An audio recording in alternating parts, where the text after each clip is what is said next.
Hi అండి. నమస్తే. Welcome back to our channel voice of Lakshmi. Polkampalli Shanta Devi గారు రచించిన హృదయాంజలి అనే నవలను ధారావాహికంగా వింటున్నాం కదండి. ఇక 8వ భాగాన్ని మొదలు పెడదామా? వాకిట్లో విద్యావతి తల్లి పడి పొర్లుతోంది. శోకాలు పెడుతూ, ఓ నా బిడ్డో, ఈసారి నిన్ను మళ్ళా కళ్ళ చూస్తానో లేదో బిడ్డో, ఆ దుర్మార్గులు నిన్నేం చేస్తారు గదో బిడ్డో అంటూ ఎదురింటి ముందు ప్యాసింజర్లను దింపి వెళ్ళిపోతోంది ఒక ఆటో. అపురూప చటుక్కున ఎక్కి కూర్చుని, పోనీ, స్పీడ్గా పోనీ, ఆ ముందు వెళ్ళే ఆటోని క్యాచ్ చేయాలి అంది. ఆటో డ్రైవర్ వెనుతిరిగి జాలిగా చూశాడు. ఆ పోరీని రక్షించాలనా? నేనించేమవుతుందమ్మా? గుండెల చేతిలో పడ్డ ఆడపిల్ల, గద్దగోళ్లలో చిక్కిన కోడిపిల్ల ఒక్కటే. వాళ్ళని రక్షించడం బ్రహ్మకు తరం కాదు. పట్టపగలు అంతమంది ముందర్నుంచి ఆ పోరిని ఎత్తుకెళ్ళిండ్రంటే ఆళ్ళు ఎనకున్న బలమేందో చూడాలా. అనవసరంగా నువ్వెందుకు సిక్కుల్లో సిక్కుకుంటావు? నా మాటిని దిగు. నువ్వేం చెప్పకు. ఆ ఆటోని కనుమరుగు కానీకు. ఎలా అయినా ఆ ఆటోని అందుకున్నామా? మా ఎడిటర్ గారితో చెప్పి మంచి బహుమానం ఇప్పిస్తాను. నీ బహుమానం నాకేం వద్దు గాని, ఆ ఆటో యాడాగితే ఆడ నిన్ను దింపి వెళ్ళిపోతా. లేకపోతే నేను చిక్కుల్లో పడాల్సి వస్తుంది. ఆటోలు రెండు ఒకటి వెంట ఒకటి దాదాపు అరగంట ప్రయాణం చేశాయి. ముందున్న ఆటో సందులు గొంతులు తిరిగి తిరిగి చివరికి ఒక రైస్ మిల్ కాంపౌండ్లోకి ప్రవేశించి ఆగిపోయింది. కాంపౌండ్ బయటే గేటుకి కొంచెం దూరంలో అపురూపని దింపి ఆటో రివర్స్ చేసుకుని వెళ్ళిపోతూ, లేడికూన పులిబోనులోకి పోతే ఏమవుతుందో అదే అవుతుంది, చెప్తే ఇన్నది కాదు అని సణిగాడు డ్రైవరు.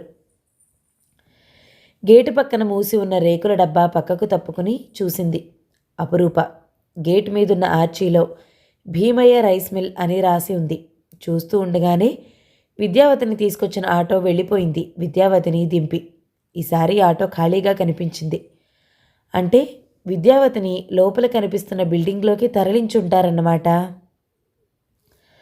అపురూప కొంచెం వెనక ముందు చూసుకుని కాంపౌండ్లోకి ప్రవేశిద్దాం అనుకుంటూ ఉండగానే వాచ్మెన్ కాబోలు కాకి బట్టల్లో ఉన్న ఒక అతడు తెరిచి ఉన్న గేటు మూసివేయటంతో లోపలికి వెళ్లే ఉపాయం ఏదీ కనిపించలేదు. అప్పటికి బాగా చీకటి పట్టమే కాదు, వానమబ్బులు ఆకాశంలో చిక్కనై ఉరుములు మెరుపులతో ప్రకృతి ఆర్భాటంగా ఉంది. దానికి తోడు పెద్ద శబ్దం చేస్తూ గాలి దుమారం. గేటులోంచి కాకుండా ఇంకెక్కడి నుండైనా లోపలికి వెళ్లేందుకు దారి కనిపిస్తుందేమోనని కాంపౌండ్ చుట్టూ ప్రదక్షిణం చేసింది అపురూప. కాంపౌండ్ చాలా విశాలంగా ఉండటమే కాదు, గోడలు చాలా ఎత్తుగా ఉన్నాయి. 3 వైపులా షెడ్లు. లోపలికి వెళ్ళటానికి ఎక్కడా దారి లేదు. ఇక లోపలికి వెళ్ళాలంటే గేట్లోంచే వెళ్ళాలి. మూసి ఉన్న గేట్లోంచి లోపలికి వెళ్లేందుకు కుదరదు కనుక గేటు చువ్వలను పట్టుకుని పైకెక్కి అవతలికి దిగాలి. కానీ గేటుకి కొంచెం దూరంలో ఇందాకటి కాకి బట్టల మనిషి కూర్చుని చుట్ట తాగుతున్నాడు. గేటు చువ్వలను పట్టుకుని పైకి పాకితే లైటు వెలుతురులో అతడు స్పష్టంగా చూసే ప్రమాదం ఉంది. ఇంత దూరం వచ్చి ఏం చేయకుండానే వెళ్ళిపోవాల్సి వస్తుందా? అపురూపకి ఎటూ పాలుపోవటం లేదు. అంతలో పెద్ద మెరుపు. మెరుపుతో పాటే ఆ స్ట్రీట్లో, ఆ కాంపౌండ్లో కరెంటు పోయింది. చిమ్మ చీకటి, గాలి రొద. కళ్ళ నిండా ముఖం నిండా దుమ్ము. లోపలికి వెళ్ళటానికి ఇంతకంటే మంచి అవకాశం ఉండదనిపించింది అపురూపకు. చెంగు నడుముకు చుట్టి చువ్వలను తడుముకుంటూ పైకి వెళ్ళి అవతలి వైపు దిగింది. తడబడుతూ అడుగులు వేస్తూ ఉండగానే జిగేల్మంటూ కరెంట్ వచ్చేసింది. ధాన్యపు బస్తాలతో లోడై ఉన్న లారీ చాటుకు చప్పును తప్పుకుని పరిసరాలను జాగ్రత్తగా గమనించసాగింది అపురూప. ఇందాక చుట్ట కాలుస్తున్న అతడు చుట్ట కాల్చటం లేదు. తల కింద రుమాలు చుట్టలా పెట్టుకుని పడుకుని ఉన్నాడు. అపురూప చెప్పులు చేతిలోకి తీసుకుని ఎంతమాత్రం శబ్దం కాకుండా నడవసాగింది. బిల్డింగ్ సమీపించింది. వరండాలో అడుగు పెడుతూనే పైకి వెళ్ళటానికి మెట్లు కనిపించడంతో పాటు కెవ్వుమన్న స్త్రీ కేక కూడా వినిపించింది. అది పై అంతస్తులో నుంచేనని గ్రహించింది. గబగబా మెట్లపైకి వెళ్ళింది. చాలా పొడవైన కారిడార్ దాటుకుని వెళ్ళగా చివరన ఉన్న గదిలో విద్యావతి కెవ్వు కెవ్వుమంటున్న అరుపులు స్పష్టంగా వినిపించాయి. కానీ ఆ గదికి ఉన్న తలుపులు, కిటికీలు మూసి ఉన్నాయి. ఆ గదికి మరోవైపు దారి ఉండటం చూసి అటు వెళ్ళింది అపురూప. అటువైపు తలుపులు లేవు, కానీ కిటికీ ఉంది. అది తెరిచే ఉంది. ఓరగా లోపలికి తొంగి చూసిన ఆమెకు ఒళ్లంతా జలధరించినట్టుగా అయింది. విద్యావతి మంచం మీద మరో దేహం కింద నలిగిపోతుంది. అరుస్తూ గిలగిలాడిపోతుంది. పైనున్న ఆ దేహం పందిలా ఊరిపోయిన ఒక మగవాడిది. ఆ గదిలో ఆ ఇద్దరే కాదు, మరో ఇద్దరు మగవాళ్ళున్నారు. కుర్చీల్లో కూర్చుని సిగరెట్ కాలుస్తున్నారు. వాళ్ళ ముందున్న టేబుల్ మీద ఖాళీ అయిన సీసాలు, తిని విడిచిన ప్లేట్లలో ఎముకలతో ఆ గది ఒక రాక్షసుడి గుహను తలపింపజేస్తుంది. వాళ్ళ ముఖాలు బాగా నిషాలో ఉన్నాయి. ఇక్కడ బాగా మందు పార్టీ జరిగిందన్నమాట. దానికి మగువ పొందు అలంకారం అన్నమాట. దానికి బలుపసమైంది విద్యావతి. బ్యాగ్లోంచి కెమెరా తీసింది అపురూప. 2 సార్లు వెలిగిన ఫ్లాష్ బయటి మెరుపులతో కలిసిపోయింది. మొదటి రాత్రి పెళ్లి కూతుర్లా అరుస్తావేమే, అలవాటైన దానివే కదా. శృంగారానికి ఆడదాని అరుపులు మూలుగులే అలంకారాలు భాయ్. త్వరగా కాని. కుర్చీలోంచి మరో కాయం తాపం తట్టుకోలేనట్టుగా లేచి కదిలింది. అపురూప చూడలేకపోతున్నట్టుగా ముఖం తిప్పుకుని తల తిరుగుతున్నట్టుగా అనిపించి గోడకు ఆనుకుని నిలబడింది. గదిలో సామూహిక అత్యాచారం జరిగిపోతుంది. ఎలా ఈ ఘోరాన్ని ఆపటం? వెళ్ళి తలుపు తడితే అంతకంటే తెలివి తక్కువ మరొకటి ఉండదు. విద్యావతితో పాటు తను ఆహారం కాక తప్పదు. హాట్తో పాటు స్వీట్ తిన్నంత తృప్తి అవుతుంది వాళ్ళకి. ఇదంతా వాళ్ల సామ్రాజ్యం. అరిచినా గోలు చేసినా ఎవ్వరూ పట్టించుకోరు. పీల్చి పిప్పి చేసి ఆ చెత్తను తగలబెడతామే. రంకుముండవి, పత్రికలకు ఎక్కుతావా? మమ్మల్ని ఎక్కిస్తావా? ఈసారి బొంబాయి పార్సిల్ కాదు, ఏకంగా యమలోకానికి పార్సిల్. కత్తికో కండకోసి చంపుతాం. నువ్వు చేసిన పనికి నీకిదే శిక్ష. గదిలో విద్యావతి పెట్టిన చావు కేక. అపురూప గుండె దిట్టవు పరుచుకుని కెమెరా సర్దుకుంటూ లోపలికి చూసింది. విద్యావతి గుండెల మీద చాకుతో ఘాట్లు పెడుతూ రాక్షసానందం పొందుతున్న మరో పురుషుడు. హృదయ విదారకంగా ఏడుస్తూ విలవిలాడిపోతోంది విద్యావతి. ఆ రాత్రి ఆమెను ఊరికే అనుభవించి వదిలిపెట్టేందుకు తేలేదు. ఆమెను ఖతం చేసేందుకే తెచ్చినట్లు అర్థమైపోయింది వాళ్ళ మాటల వల్ల. ఇలా చూస్తూ నిల్చుంటే విద్యావతి ప్రాణాలతో దక్కటం కల్లా.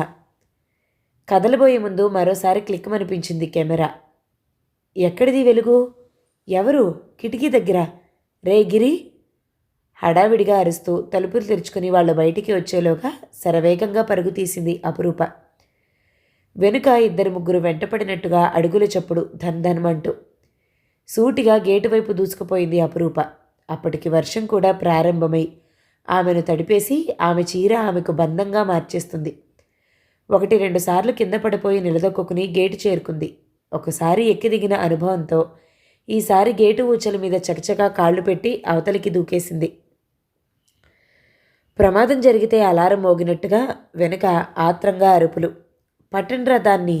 రే సత్యం, గ్యారేజీలోంచి కారు తీరా, ఎలా తప్పించుకుంటుందో చూస్తాను. సింహం గుహకు వచ్చి లేడిపిల్ల తప్పించుకుపోతే అది సింహానికే అవమానం. దాన్ని పట్టుకోకపోతే ప్రమాదం. పరిగెత్తండి.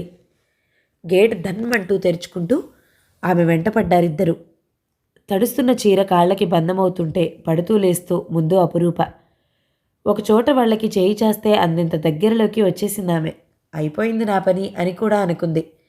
అందితే ఏం జరుగుతుందో గుర్తొచ్చి కాళ్ళలోకి పిచ్చి బలం తెచ్చుకుని పరుగు తీసింది. వర్షం వల్ల ఎక్కడా జనసంచారం లేదు. సందుగొందుల నుండి పరుగు, ఒకటే పరుగు. ఆ మలుపులు ఆమెకు అదృష్టంగా మారాయి. వెనుకున్న వాళ్లకు ఆమెను కనిపించకుండా చేశాయి. నువ్వు ఆ సందుకు వెళ్ళు, నేను ఈ సందుకు వెళ్తాను. చెరోవైపుకు పరుగు తీశారు. సందులు గొంతులు ఆఖరై విశాలమైన రాచబాటలా తార్ రోడ్డు వచ్చేసింది. అరాకొరగా కార్లు, ఆటోలు వెళ్ళిపోతున్నాయి. అపురూప చెయ్యెత్తి వాటిని ఆపాలని చూసినా ఆగకుండా వెళ్ళిపోతున్నాయివి. మళ్ళీ వెనక అడుగుల చప్పుడు, అపురూప పరుగు. కాళ్లలో సత్తువంతా ఆవిరైపోతున్నట్టుగా, ఇక ఒక్క అడుగు కూడా ముందుకు పడలేదన్నట్టుగా అలసిపోయింది.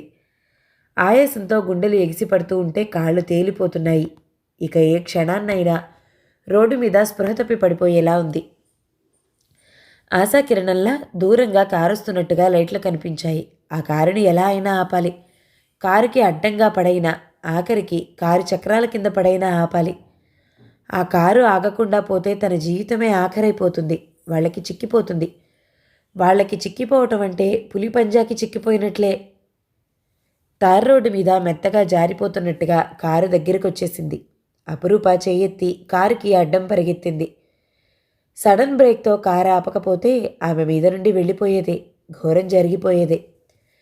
జరగకుండా తప్పిపోయిన విపత్తును తలుచుకుంటే అతడికి గుండెలు జలధరించినట్లుగా అయ్యాయి. ఎంత ప్రమాదం తప్పింది! రిలీఫ్గా ఊపిరి పీల్చుకుంటేనే ఆ పరిస్థితికి కారణమైన ఆ యువతి మీద వల్లమాలిన కోపం వచ్చేసింది. ఏం మనిషివి, తెలివుందా లేదా? చావాలనుకున్నావా? నువ్వు కిక్కురు మనకుండా చచ్చి ఊరుకుంటావేమో, కానీ నాకు పోలీసులతో చావొచ్చి పడుతుంది కదా. రెయిన్ కోట్ మీద వేసుకుని చుర్రుమన్న కోపంతో దిగబోతున్న అతడిని మధ్యలోనే అడ్డుకుంది అపురూప. దిగకండి, నన్ను ఎక్కనియండి, వాళ్ళు నన్ను పట్టుకోవడానికి వచ్చేస్తున్నారు. వాళ్ళకి చిక్కానా నా మానప్రాణాలు పోతాయి. ప్లీజ్ నన్ను రక్షించరు. ఆ స్వరం సుపరిచితమే. షాక్ కొట్టినట్టుగా చూశాడు. అక్కడ మసక వెలుతురుగా ఉన్న ఆమెను గుర్తించాడు. గుండెలో నిప్పురవ్వ బగ్గుమన్నట్టుగా అయింది. కింద పెట్టిన కాలు పైకి తీసుకుని డ్రైవింగ్ సీట్లోకి జరుగుతూ ఎక్కు అన్నాడు. అపురూప ఎక్కింది. ఆమె తల్లో నుంచి ఒంటి మీద నుండి వాననీళ్లు కారిపోతున్నాయి. ప్లీజ్ స్టార్ట్ చేయండి, వాళ్ళు వచ్చేస్తారు. ఎవరు నిన్ను పట్టుకోవడానికి వస్తున్నారు?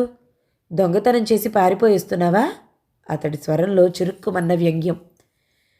ఇంత దయనీయమైన స్థితిలో ఉన్న తనను ఎంత శత్రువైతేనో కాని పరిహాసం చేయడు. తుల్లిపడ్డట్టుగా అతడి ముఖంలోకి చూసిన అపురూప మ్రానుపడిపోయింది.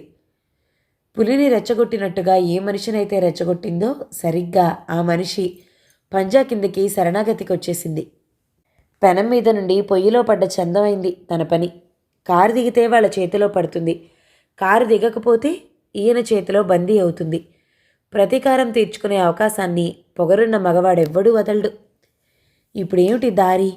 తన బ్రతుకు గోదారి కాకముందే కారు దిగి పరిగెత్తాలి. ఆమె దిగడానికి డోర్ మీద చెయ్యి వేయగానే చురుగ్గా ఆమె చెయ్యి పట్టుకుని డోర్ లాక్ చేసేశాడు శిశిర్. చేస్తూనే కార్ స్టార్ట్ చేశాడు. ఏమిటి సంగతులు? తెరమీదెవరు? దొంగతనం చేశావా అంటే మాట్లాడవేం? కులాసాగా ప్రశ్నించాడు. జవాబు చెప్పలేదు అపురూప. వెనక్కి తిరిగి చూడసాగింది. వెనక ఒక కారు వస్తోంది. ఆ కారు ఈ కారుని ఫాలో అవుతున్నట్టుగా అనుమానం వచ్చింది. కార్ స్పీడ్ పెంచండి, వెనుకొస్తున్న కారు వాళ్లదేనని నా అనుమానం. వాళ్ళు మనల్ని ఫాలో అవుతున్నారు, గాబరాగా అంది అపురూప. యాక్సిలేటర్ మీద బూటుకాలు బలంగా అదిమాడు శిశిర్. కారు మెరుపులా దూసుకుపోసాగింది. వెనుక వస్తున్న కారు స్పీడ్ పెరగటం అతడు మిర్రర్లో చూశాడు. ఆమె అనుమానం నిజమే. ఆ కారు తమని ఫాలో అవుతుంది. ఈ అమ్మాయి ఏం చేసి ఉంటుంది? ఈ వర్షపు రాత్రి ఈమెను పట్టుకోవడానికి వాళ్ళెందుకు వెంటపడ్డారు? డ్రైవింగ్ మీదే ఏకాగ్రత నిలిపి వెనుక వస్తున్న కారుని జాగ్రత్తగా గమనించసాగాడు. 10 నిమిషాల తర్వాత వెనక వస్తున్న కారు కనిపించకుండా పోయింది. వాళ్ల నుండి మనం తప్పించుకొచ్చేసినట్టే. నిన్నెక్కడ దింపాలి? చార్మినార్ గల్లీల్లోనా? అపురూపకి మాత్రం వాళ్ల నుండి తప్పించుకున్నట్టు ధైర్యం చిక్కలేదు. మెరుపులా ఎక్కడి నుండో చుట్టుముట్టేస్తారేమోనని భయంగా ఉంది. వాళ్ళకి నేను దొరకకుండా ఎక్కడికైనా తీసుకెళ్ళండి. అచ్చా, ఎక్కడికైనానా? అతడి ముఖంలో హుషారైన నవ్వు, అందులో లీలగా మిళితమైన రసిక భావం. గుండె జల్లుమంది అపురూపకు. ఎక్కడికైనా తీసుకెళ్ళండి, ఏమైనా చేసుకోండి అని తనే అతడికి పర్మిషన్ ఇచ్చిందా? ఈ గాబరాలో, ఈ ఆపదలో తనేం మాట్లాడుతుందో తనకే తెలియకుండా పోతుంది. పక్క గల్లీలో నుంచి ఇందాక ఫాలో అయిన కారు వచ్చి ఈ కారుకి అడ్డుగా నిలబడింది. అందులో నుంచి బిలబిల్లాడుతున్నట్టుగా 4-5 దిగారు. వాళ్లే. వేటగాడిని చూసిన గువ్వపిల్లలా వణికిపోయింది అపురూప. శిశిర్ ఏం మాట్లాడలేదు. వాళ్ళొచ్చి కారుని చుట్టుముట్టేలోగా చప్పున ఆమె తల మీద చేయించి తన తొడ మీద అదుముకుని ఆమె నిండా రెయిన్ కోట్ కప్పేశాడు. ఒకడు తల లోపలికి పెట్టి మొరటుగా అడిగాడు, కారులో ఎవరెవరున్నారు? నేను, నా భార్య. ఆవిడకి ఫీవర్, చలితో. ఈ వర్షంలో డాక్టర్ రానంటే నేనే తీసుకెళ్తున్నాను ట్రీట్మెంట్ కోసం. రోడ్డు మీద అడ్డంగా కారాపి ఏమిటి మీరు చేస్తున్న న్యూసెన్స్? దబాయించాడు శిశిర్. మర్యాదస్తులను అల్లరి పెడితే ఏం జరుగుతుందో తెలుసా? రేపు ఉదయానికల్లా మీరు మీ కారు పోలీస్ స్టేషన్లో ఉంటారు. జేబులో నుంచి నోట్బుక్ తీసి కార్ నెంబర్ నోట్ చేసుకున్నాడు. ఆ కంఠంలో కంగుమన్న గాంభీర్యానికి వాళ్ళకి వెనక్కి తగ్గక తప్పలేదు. ఇదే car boss, chocolate colour car. ఈ కారు రోడ్డు మీద ఆగి కదిలేసరికి ఆమె కనిపించలేదు. నేను బాగా చూశాను. బేవకూఫ్, ఈ కారులోనే ఎక్కితే ఆమె ఉన్నట్టుండి ఎలా మాయమవుతుందిరా? అదే నాకు అర్థం కావటం లేదు. కారుని రోడ్డు మధ్య నుండి పక్కకి తీయటంతో శిశిర్ కారు తిరిగి స్టార్ట్ చేశాడు. వెనక కారు ఫాలో కావటం లేదని తెలిసాక కారు అక్కడే ఆగి ఉంది. వాళ్ళు మనల్ని ఫాలో కావటం లేదు, ఇక లేచి కూర్చో సరిగ్గా అన్నాడు శిశిర్. అపురూప లేవలేదు. ఎంచక్కా నిద్రపోయావా ఏమిటి? ఎడమ చెయ్యి ఆమె తల మీద పెట్టి కదిల్చాడు. అప్పటికీ ఆమె లేవకపోతే అనుమానం వచ్చింది. కారాపి 2 చేతులతో ఆమె ముఖం పైకెత్తాడు. ఆమె కళ్ళు మూతలు పడి ఉన్నాయి. పళ్ళు గట్టిగా కరిచికిపోయాయి. మై గాడ్, భయంతో స్పృహ తప్పినట్టుందే అనుకున్నాడు. ఆమె పడిపోకుండా సీటు మీద భద్రంగా జరిపి ఆమె తలని తొడ మీద అలాగే పెట్టుకుని తిరిగి కార్ స్టార్ట్ చేశాడు. 10 నిమిషాల తర్వాత జానకి క్లినిక్ అన్న బోర్డున్న బిల్డింగ్ ముందు కారాపి ఆమెను చేతుల మీదుగా ఎత్తుకుని లోపలికి వెళ్తున్న అతడికి తెలీదు దూరంగా ఆగిన ఆటోలో కూర్చున్న ముగ్గురు తనను గమనిస్తున్నారని. అప్పటికి వర్షం తుంపరగా పడుతోంది. ఆయన చెప్పింది కరెక్టేరా. భార్య కాకపోతే ఎందుకు ఎత్తుకుంటాడు? ఆమెకు సుస్థి చేయకపోతే హాస్పిటల్కి ఎందుకు తెస్తాడు? ఇక కారుని వాళ్ళని ఫాలో కావటం అనవసరం, పద. ఆటో వెళ్ళిపోయింది. క్లినిక్ మూసేసి వెళ్ళిపోయే హడావిడిలో ఉన్నాడు డాక్టర్. ఆయన కాంపౌండర్. సరాసరి తీసుకెళ్లి టేబుల్ మీద పడుకోబెట్టాడు శిశిర్. ఏమిటి సుస్థి? డాక్టర్ స్టెత్ చెవిలో పెట్టుకుంటూ దగ్గరకొచ్చాడు. ఆమె వర్షంలో పరిగెత్తుతూ వచ్చి స్పృహ తప్పి నా కారు కింద పడబోయింది. కనీస మానవతా ధర్మంగా ట్రీట్మెంట్ ఇప్పించి పంపిద్దామని తీసుకొచ్చాను. డాక్టర్ పరీక్ష చేస్తూనే కనుబొమ్మలు ముడివేశాడు. అరే, ఈ దెబ్బలన్నీ ఏమిటి? మీ కారు కింద ఎందుకు పడబోయింది? అప్పుడు చూశాడు శిశిర్ ఆమె చేతులకి కాళ్ళకి అయిన గాయాలు. మోచేతులు బాగా డొక్కుపోయాయి. కాలి బొటనవేలు పగిలిపోయి రక్తపు ముద్దలా కనిపిస్తుంటే కళ్ళు తిరిగినట్టుగా అయ్యాయి. ఈమె పరిగెత్తుకు రావటం వల్ల దెబ్బలు తగిలాయేమో. ఎందుకు పరిగెత్తుకొచ్చింది? అది వర్షంలో. ముందు ఆమెకు స్పృహ రావడానికి ఇంజెక్షన్ ఇచ్చి తర్వాత కాంపౌండర్ సాయంతో గాయాలను శుభ్రంగా తుడిచి ప్లాస్టర్ వేసి కాలి బ్రొటనవేలికి బ్యాండేజ్ చేశాడు డాక్టర్. ఇదంతా అయ్యేసరికో 10 నిమిషాలు పట్టింది. నెమ్మదిగా కదిలింది అపురూప. కళ్ళు తెరవగానే మెడలో స్టెత్ వేలాడుతున్న డాక్టర్ కనిపించాడు. తర్వాత కాంపౌండర్, ఆ తర్వాత శిశిర్. ఆ పరిసరాలను కాసేపు చూడగానే అది హాస్పిటల్ అని తెలిసిపోయింది. టేబుల్ మీద నుండి లేస్తూ, ఇక్కడికి ఎందుకు తెచ్చారు నన్ను? అంది నీరసంగా. ఎవరు? ఎక్కడిది? ఎందుకు నీ కారు కింద పడిపోయింది? అన్న తలతిక్క ప్రశ్నలన్నీ నా మెడకు చుట్టుకోవడానికి తిక్క రేగినట్టుగా అన్నాడు శిశిర్. ఇక పర్వాలేదు, షీఈ్ ఆల్ రైట్. వేడివేడిగా ఒక కప్పు టీ కానీ కాఫీ కానీ తాగించండి. ఇంకా ఓ కప్పు కాఫీతో కానీ అమ్మగారి సేవాభారం వదలదన్నమాట. ఏం చేస్తాం, పద. రోషంతో అపురూప కళ్ళు మెరవటం అతడు చూస్తూనే ఉన్నాడు. అతడికెందుకో లోపల చాలా వినోదంగా ఉంది. ఎంత తమాషాగా చిక్కింది తన చేతికి తన శత్రువు. నాకేం మీ కాఫీలు టీలు అక్కర్లేదు. ఒక ఆటో చూసి ఎక్కిస్తే నా దారిని నేను పోతాను. విసవిస బయటికి నడవబోయిన ఆమె కాలి బొటనవేలి దగ్గర భగ్గుమన్నట్టుగా అయ్యి అమ్మా అంటూ వంగి కాలి వేలు పట్టుకుంది. ఆ పరిగెత్తటంలో, ఆ వర్షంలో, ఆ గాబరాలో ఏం దెబ్బలు తగిలింది తెలియలేదు. ఇప్పుడు తెలుస్తుంది ఆ బాధ. లేచి పళ్ళ బిగువన బయటకొచ్చింది. శిశిర్ డాక్టర్ ఫీజు చెల్లించి వచ్చి కార్ డోర్ తెరిచాడు. ఎక్కు. ఆటో పిలవండి, వెళ్ళిపోతాను. మీకింకా భారం కాదలుచుకోలేదు. ఎక్కుతావా ఎక్కించినా? ఆ కసరటంలో అదో రకం ఆజ్ఞ. ఆ దుర్మార్గుల నుండి తనను తప్పించి తీసుకొచ్చినందుకు ఆ మాత్రం ఆజ్ఞాపించే హక్కు పొంది ఉండడా? ఆ హక్కును తను ఏదేమాతో కాదనగలదు? చప్పుడు చేయకుండా ఎక్కి కూర్చుంది అపురూప. అతడు డోర్ లాగేసి ఇటు నుండి వచ్చి కూర్చున్నాడు. మరుక్షణం కారు స్టార్ట్ చేశాడు. 5-6 నిమిషాల తర్వాత ఒక హోటల్ ముందు కారు ఆపాడు. అప్పటికి మళ్ళీ వర్షం ప్రారంభమైంది. మనం కారు దిగి లోపలికి వెళ్ళేసరికి తప్ప తడిసిపోతాం. ఉన్నది రెయిన్కోట్ ఒక్కటే. నేను కప్పుకుంటే నువ్వు తడుస్తావు, నువ్వు కప్పుకుంటే నేను తడుస్తాను. అందుకని 50-50 చేసుకుందాం అంటూ తను ఓ పక్క కప్పుకుని రెండో పక్క ఆమెకు కప్పాడు. ఒళ్ళు తాకుతూ కంపరం అనిపించింది అపురూపకు. వద్దు, నేను ఊరికే వస్తాను అంటూ రెయిన్కోట్ తీసేయబోయింది. అప్పుడే మడికట్టేశావా? నా తొడ మీద రక్షణ పొందిన విషయం అప్పుడే మర్చిపోతే ఎలా? మరీ ఇంత కృతజ్ఞత సహించలేను. తీయబోతున్న రెయిన్కోట్ మళ్ళీ భుజం మీద వేసుకుంది. ఒకరు కప్పుకునే రెయిన్కోట్ ఇద్దరు కప్పుకోవటం వల్ల ఇరుకుగా బాగా దగ్గరై నడవక తప్పలేదు. పేరడిగితేనే చేపపిల్లలా ఎగిరిపడ్డ పిల్ల, ఒట్టి పొగరుబోతు పిల్ల ఇప్పుడు నేరుగా తన వల్లకు వచ్చేసింది. శిశిర్ పెదవుల మీద నవ్వు. ఇద్దరూ హోటల్లోకి నడిచారు. టేబుల్స్ చాలా వరకు ఖాళీగా ఉన్నాయి. ఒకరిద్దరు మాత్రం మీల్స్ చేస్తున్నారు. వాళ్ళకి దూరంగా ఒక టేబుల్ చూసుకుని కూర్చున్నారు. వాచి చూసుకున్న శిశిర్, మై గాడ్ 10:30, అందుకే కడుపులో ఆకలి దంచేస్తుంది. నువ్వేం తీసుకుంటావు అని అడిగాడు. నాకేం వద్దు, టీ మాత్రం చాలు. ఇద్దరికీ టీ తెప్పించాడు. అపురూప ఒక్క గుక్కలో తాగేసి ఖాళీ కప్పు కింద పడితే అతడు నెమ్మదిగా సిప్ చేస్తూ అడిగాడు, వాళ్ళెవరు? నీ వెంట ఎందుకు పడ్డారు? ఒక అమ్మాయిని అందరూ చూస్తుండగా గూండాలు ఎత్తుకుపోయారు అంటూ విద్యావతి కథ ఇప్పుడు విద్యావతికి దాపురించిన దుస్థితి చెప్పింది. పాపం విద్యావతి ఏమైందో, వాళ్ళు ఆమెను చంపేస్తారేమో.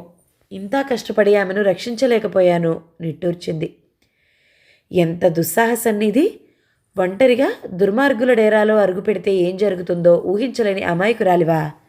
లేక లేడీ జేమ్స్ బాండ్ కావాలని కోరిక? విస్మయం వ్యక్తం చేశాడు శిశిర్. నేనేమీ అనుకోలేదు. ఒక ఆడపిల్లని అందరూ చూస్తుండగా గూండాలు ఎత్తుకుపోతే నన్ను చుట్టుముట్టిన ఆవేశమే ఆమె వెంట వెళ్ళేలా చేసింది. శిశిర్ టీ తాగటం, బిల్లు చెల్లించటం అయిపోయింది. మళ్ళీ రెయిన్కోట్లో దగ్గరగా ఇద్దరు. అపురూప ఎక్కగానే తను ఎక్కి స్టార్ట్ చేసి, మీ ఇంటికి ఎటు వెళ్లాల్సింది చెప్పు అన్నాడు. అపురూప చెప్పింది.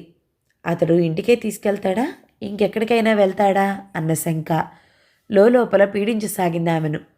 కానీ అది కొద్దిసేపే. కారు తన ఇంటికి వెళ్లాల్సిన రూట్లోనే వెళ్తున్నట్లు గుర్తించింది. వర్షం హఠాత్తుగా విజృంభించింది. రోడ్డు మీద నడుం లోతు దాకా ప్రవహిస్తున్న వాన నీళ్లు కారును ముంచేసేలా పైకి చిమ్ముతూ ఉంటే ఆపేయక తప్పింది కాదతడికి. లాభం లేదు, రోడ్డు కనిపించటం లేదు. ఈ పరిస్థితిలో కారు నడపడం దుస్సాహసమే అవుతుంది. ఏనుగు తొండాలతో కుమ్మరిస్తున్నట్లుగా వర్షం. పరిసరాలు నిర్మానుష్యమై ఉండగా వర్షం కారు చుట్టూ తెరకట్టగా ఈ ప్రపంచమంతా అంతర్హితమైపోయి ఈ కారులో తామిద్దరూ మిగిలిపోయినట్టుగా అనిపించింది. చుట్టూ జలమయమై ఏదో ఒంటరి దీవిలో చిక్కడినట్టుగా గుబులు ప్రారంభమైంది అపురూపలో. అతడు జేబులో నుంచి సిగరెట్ ప్యాకెట్ తీస్తూ, ఒక సిగరెట్ కాల్చుకోవచ్చా అని అడిగాడు. నన్ను అడగడం ఎందుకు, నాదే ఉంది ఉదాసీనంగా అంది అపురూప. ఎదుటి వాళ్లను మన్నింపుగా చూడటం నీకు తెలియదేమో కానీ నాకు తెలుసు. అందుకేనా పార్కులో అంత అనాగరికంగా ప్రవర్తించింది అని అడగాలనిపించింది, కానీ అడగలేదు. ఆనాడు అతడు అనుచితంగానే ప్రవర్తించుండొచ్చు. ఈనాడు అతడు చేసిన ఉపకారానికి ఆ పాపం ప్రక్షాళమైనట్టే.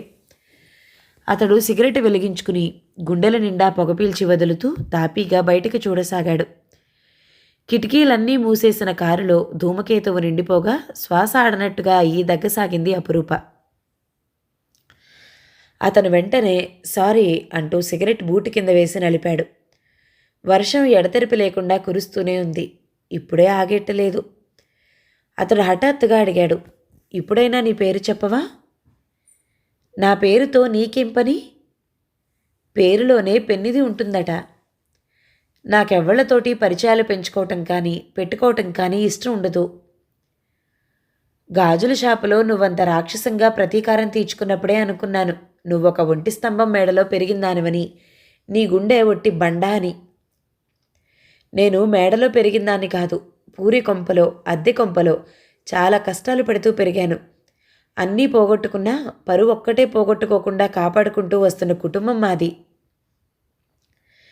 పేరు చెప్తేనే పరువు పోతుందా? ముక్కు మొహం తెలియకుండా ఒక అమ్మాయిని హఠాత్తుగా పేరడిగితే మీ ఆంతర్యం చెడ్డగా అర్థమైతే అది నా తప్పు కాదు. నేనేం చెడు ఉద్దేశంతో అడగలేదు. నిన్ను చూడగానే నాకు కలిగిన ఒక పులకింతతో అడిగాను. అదేమిటో తెలుసా? నా జ్ఞాపకాల తెరల్లో నిరంతరం దోబూచులాడే ఒక ముఖపద్మం. ఆమె నా చిన్ననాటి చెలి. గుండెల్లో హత్తుకున్న ఆ రూపం నువ్వుగా మారి వచ్చావనిపించింది. ఆమె పెద్దయితే అచ్చు నీలాగే ఉంటుందనిపించింది. ఆమె పేరేమిటని అపురూప అడగలేదు. అతను చెప్పలేదు. చెబితే ఈ సస్పెన్స్కి అప్పుడే తెరపడేది. నువ్వు తీసిన ఫోటోలు పేపర్కి ఇస్తావా? ఇవ్వకపోతే ఇంతగా ప్రాణాలకు తెగించి చేసిన సాహసం వృధా అయిపోదు. విద్యావతిని చెరపట్టిన ఆ దుర్మార్గులను ప్రపంచం ముందు నిలబెట్టడానికైనా పోలీసులకు పట్టివ్వడానికైనా బలమైన సాక్ష్యాలు అవే కదా. విద్యావతిని రక్షించలేకపోయినా కనీసం దోషులకు శిక్ష పడేలా చేస్తే ఆ ఆత్మకు తృప్తిగా ఉంటుంది. నేను చేస్తున్న ఉద్యోగరీత్యా ఇది నా బాధ్యత. వృత్తిలో నన్ను ఒక మెట్టు పెంచే సంఘటన ఇది. నీ ఉద్యోగ విషయాల్లో కానీ నీ పర్సనల్ విషయాల్లో కానీ నేను సలహా ఇవ్వకూడదనుకో. ఎందుకంటే నేను నీకేమీ కాను కాబట్టి. స్నేహితుడినని చెప్పుకోవడానికైనా అలాంటివి నీ జీవితంలోకి అడుగు పెట్టనివ్వవు కాబట్టి. బద్ధ శత్రువులమైన మనిద్దరిని ఈ కారులో చిత్రంగా కట్టిపడేసిన కాలం ఈ మాట చెప్పే చనువును ఇస్తుంది. నువ్వు ఆ ఫోటోల్ని పత్రికకి ఇవ్వకపోవటం మంచిది. అసలు ఈరోజు ఆ దుర్మార్గులు విద్యావతిని ఎత్తుకుపోవటం కానీ ఆ తర్వాత నువ్వు చూసిన విషయాలు కానీ బయట పెట్టకపోవటం మంచిది. నేను జర్నలిస్టును. ఇలా చేస్తే నా వృత్తికే ద్రోహం చేసిందాన్ని అవుతాను. ప్రాణం పోయినా సరే నిజాన్ని వెలుగులోకి తీసుకురావటం నా బాధ్యత. ప్రాణం కంటే ముందు మానం పోతుంది. విద్యావతికి పట్టిన గతి నీకు పడుతుంది. వాళ్ళ జోలికి వెళ్తే ఈరోజు వెంట్రిక వాసిలో ఆ గండం గడిచిందని మరొకు. నా ఆపద్బాంధవులు మీరేనన్న నిజాన్ని కూడా నేను మరవలేను. Thank you. ఒక బండ మనిషి చేత ఆ మాత్రం గుర్తింపు పొందటం నా అదృష్టం. అదృష్టమని భుజాలు ఎగరేసి ముందుకు మాత్రం గంతేయకండి. ముఖం పగిలి పళ్ళు రాలుతాయి. తెలుసు తెలుసు. గాజుల షాపులో జరిగిన సంఘటన నేనింకా మర్చిపోలేదు. రూపం అప్సరసను తలదన్నేదే అయినా హృదయం మాత్రం ఏ సాకిని ఢాకినీకో చెందాల్సింది. ఆ మాత్రం భయం ఎదుటి మనిషిలో కలిగిస్తే నా హద్దులు భద్రంగా ఉంటాయని నా ధైర్యం. కానీ నాకొక్కటే ఆశ్చర్యం. నేను చేసిన దానికి ప్రతీకారం తీర్చుకోకపోవటం. పైగా నా పట్ల జెంటిల్మెన్లా ప్రవర్తించారు. శిశిర్ మనోహరంగా ఓ నవ్వు నవ్వి, నేను జెంటిల్మెన్ని కాదని ఎవరన్నారు? కాకపోతే చెడ్డవాళ్లకి చెడ్డవాడినవుతాను. ఈరోజు నువ్వు చేసిన సాహసం వింటే నీ వ్యక్తిత్వం విశ్వరూపమై నన్ను విస్మయపరిచింది అన్నాడు. వర్షం తగ్గుముఖం పట్టడంతో కారు స్టార్ట్ చేశాడు. కారు తుడుస్తున్న డ్రైవర్ రాజు కళ్ళు హఠాత్తుగా పెద్దవే అయ్యాయి. ఆ పెద్ద పెద్ద కళ్ళలో ఆశ్చర్యం నెమ్మదిగా చోటు చేసుకుంది. చిన్నబాబు గారి కారులో ఆడవాళ్లు పెట్టుకునే చెవికమ్మ, అది ముందు సీటు కింద. సంభ్రమంతో ఆ కమ్మని చేతిలోకి తీసుకున్నాడు రాజు. దిగబోతున్న అతడి కళ్ళకి కారు ముందు భాగంలోనే రక్తపు మరకలు కనిపించాయి. రక్తపు మరకలు, ఆడవాళ్లు పెట్టుకునే చెవికమ్మ. అతడి కళ్ళ ముందు తను ఇష్టంగా చూసే హారర్ సినిమాలు, పిచ్చిగా చదివే డిటెక్టివ్ పుస్తకాల్లోని సంఘటనలు గిర్రున తిరిగాయి. పెళ్లి చేసుకోనని భీష్మించుకున్న చిన్నబాబు కారులో ఒక ఆడమనిషి ప్రయాణించింది. ఆమె తాలూకు రక్తపు మరకలు జరిగిన మిస్టరీలను విప్పడానికన్నట్టు కారులో మిగిలిపోయాయి. మరో క్లూ ఇవ్వడానికన్నట్లు చెవికమ్మ కూడా వదిలిపోయింది. ఇదంతా కలిపి చూస్తూ ఉంటే యవనంలో పిటపిటలాడుతున్న చిన్నబాబు చేత ఎవరైనా అమ్మాయి బలాత్కారానికి గురి కాబడిందా?